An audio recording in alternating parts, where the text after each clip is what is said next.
दोस्तों जब हम रशिया से क्रूड ऑयल नहीं लेते थे तो उससे पहले हम सऊदी अरेबिया के अलावा कई कंट्री से ऑयल लेते थे, जिसमें से एक बड़ा देश था इराक से भारत बहुत ज्यादा क्रूड ऑयल को इंपोर्ट करता था रशिया यूक्रेन वॉर के पहले। लेकिन जब रशिया यूक्रेन वॉर स्टार्ट हुआ तो भारत ने रशिया से बम्पर ऑफर में क्रूड ऑयल लेना स्टार्ट कर दिया, जिसके बाद रशिया भारत का लार्जेस्ट ऑयल सप्लायर बन गया और इसका सबसे ज्यादा नुकसान सऊदी अरेबिया और इराक को हुआ। सऊदी अरेबिया ने तो अपनी भरपाई कर ली यूरोपियन कंट्री को तेल बेच करके, लेकिन इराक को सबसे ज्यादा नुकसान हुआ। 2017 से लेकर के 2022 तक इंडिया का लार्जेस्ट ऑयल सप्लायर इराक हुआ करता था, लेकिन 2022 से इराक से जो हम ऑयल को इंपोर्ट करते थे वो काफी ज्यादा गिर गया। अभी की बड़ी अपडेट ये है कि इराक का कहना है हम भी आपसे इंडियन पेमेंट में ट्रेडिंग करने के लिए तैयार हैं, आप हमसे ऑयल लीजिए, क्योंकि इराक ने देखा कि रशिया ने इंडियन पेमेंट में क्रूड ऑयल लेना स्टार्ट किया तो भारत उसके साथ डील कर रहा है। हमारा पड़ोसी देश यूएई, इसने भी भारत के साथ इंडियन पेमेंट में ट्रेडिंग स्टार्ट कर दिया है। तो इन्हीं कंट्रियों को देख करके इराक भी बोल रहा है कि आप हमसे क्रूड ऑयल लीजिए और हम इसका पेमेंट डॉलर में ना लेकर के इंडियन करेंसी में लेंगे। तो चलिए समझते हैं पूरा अपडेट क्या है। भारत सरकार को ये जो सुनहरा अवसर मिला है, क्या भारत सरकार इसका फायदा उठाएगी? आखिर भारत की तरफ से इराक को क्या कहा गया?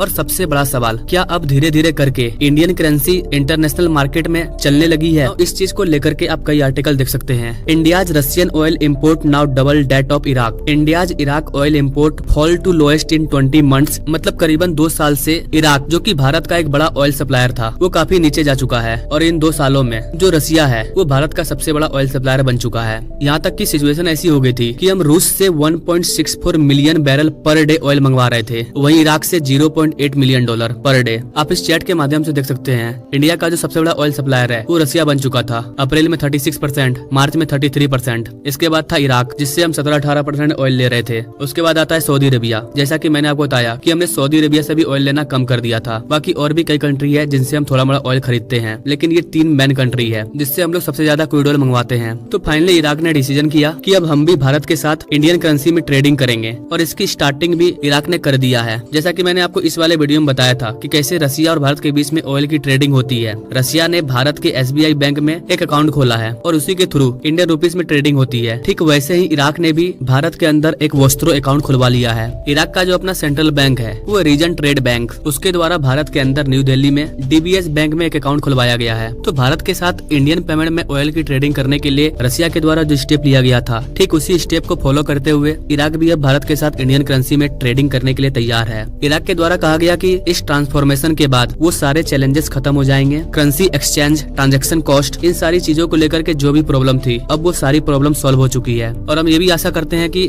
हमारे और भारत देश में जो भी ऑयल के बिजनेसमैन है वो इसके जरिए आसानी से ट्रेडिंग कर पाएंगे। अब यहाँ पर सवाल आता है कि इराक हमारे लिए इतना इम्पोर्टेंट क्यों हो जाता है? गाइस, भारत को ऑयल सप्लायर के मामले में इराक हमेशा से टॉप 3 में रहा है और अभी भी टॉप 3 में है। लेकिन आज से 5 साल पहले इराक भारत का सबसे बड़ा ऑयल सप्लायर रहा करता था। इसका सबसे बड़ा रीजन ये था कि इराक भारत से काफी नजदीक है, क्योंकि इराक UAE के बगल में है। तो इराक से भारत ऑयल भेजने में ज्यादा समय नहीं लगता था, कोई ज्यादा लंबा रूट नहीं था। रूस से जो क्रूड ऑयल भारत आता है वो बहुत ही लंबा चौड़ा रूट है। अगर रशिया डिस्काउंट ऑफर में ऑयल नहीं देगा तो रशिया से भारत ऑयल लाने का जो ट्रांजैक्शन कॉस्ट होगा वो काफी ज्यादा हो जाएगा और हमें कोई फायदा नहीं होगा। अभी रशिया के साथ पेमेंट इशू आ रहा था तो भारत और रशिया के बीच का जो ऑयल ट्रेडिंग था वो थोड़ा सा कम हुआ था और इस टाइम भारत इराक से ऑयल लेना फिर से स्टार्ट कर दिया और धीरे धीरे इराक और भारत के बीच का जो आंकड़ा है वो लगातार बढ़ने लगा, 1 मिलियन बैरल पर डे पर पहुंच गया। तो इसी चीज को देखते हुए इराक ने डिसीजन लिया कि अब हम ये आंकड़ा को नहीं खोने वाले हैं, क्योंकि रशिया भी भारत से ऑयल ट्रेडिंग करने के लिए कई दिमाग लगा रहा है। इराक को पता है भारत उसी से ऑयल ट्रेडिंग करेगा जो ऑयल की ट्रेडिंग इंडियन करेंसी में करेगा, और अगर हम भारत के साथ इंडियन करेंसी में ट्रेडिंग करते हैं तो हमारा ये जो डेली का आंकड़ा है वो बरकरार रहेगा और हमारी इकोनॉमी लगातार ग्रो करती रहेगी। Now as a Indian Bharat को इससे क्या फायदा होगा? देखिए गाइस, भारत को इससे ये फायदा होगा कि अभी रेड सी में प्रॉब्लम चल रहा है।